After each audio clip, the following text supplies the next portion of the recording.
Hello students, last lecture में हम association part के बारे में पढ़े थे वन ऑफ फैक्टर से। अब ये लेक्चर में हम डिसोसिएशन पार्ट के बारे में पढ़ेंगे और इसके लिए भी एक फॉर्मूला याद रखना है। तो वो फॉर्मूला क्या है वो देखेंगे हम सबसे पहले।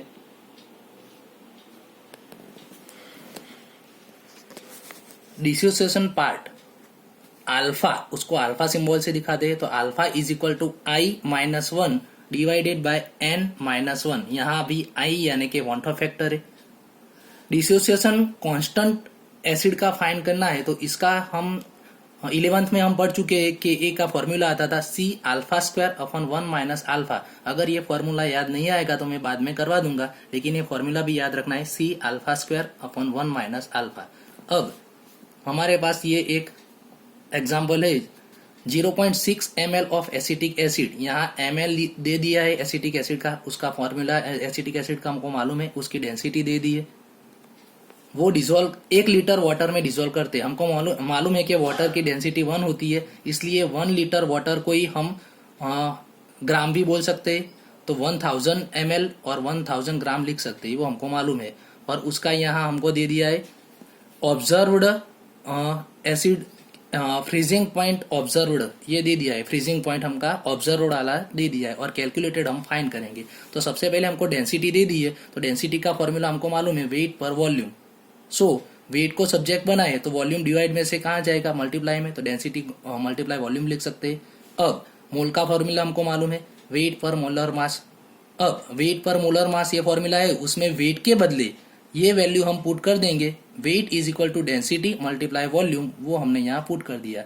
इसलिए मोल इज इक्वल टू हम density multiply volume by molar mass लिख सकते हैं। तो डेंसिटी हमको यहाँ दे दी थी ऊपर 1.06, वॉल्यूम यहाँ 0.6 ml दे दिया था, और मोलर मास एसिटिक एसिड का हम फाइंड कर सकते हैं 60 आएगा।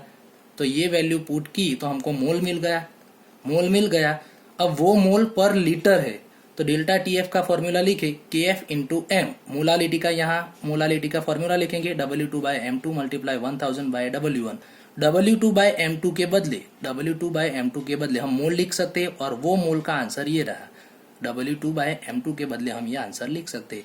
और W1 यानी कितना लिखेंगे, मैंने अभी ऊपर बता दिया कि 1 लीटर वाटर है तो 1 लीटर वाटर यानी 1000 ml वाटर, और 1000 ml को 1000 ग्राम वाटर लिख सकते हैं। सो ये जो हमारा डेल्टा TF मिला वो कैलकुलेटेड डेल्टा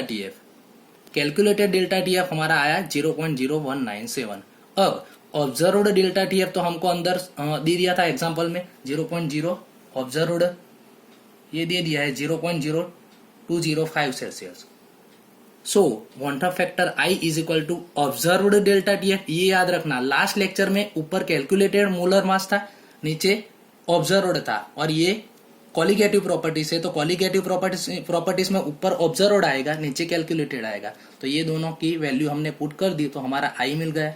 अब dissociation part I alpha is equal to I-1 N-1 formula अभी हमने जो ध्यान रखा वो है। अब इसकी वैल्यू यहाँ लिखेंगे 1.0406 माइनस 1, नीचे n के बदले यहाँ भी 2 माइनस 1, तो हमारा आंसर ये मिल गया। अब Ka का फॉर्मूला भी हमने याद किया C alpha square divided by 1 minus alpha.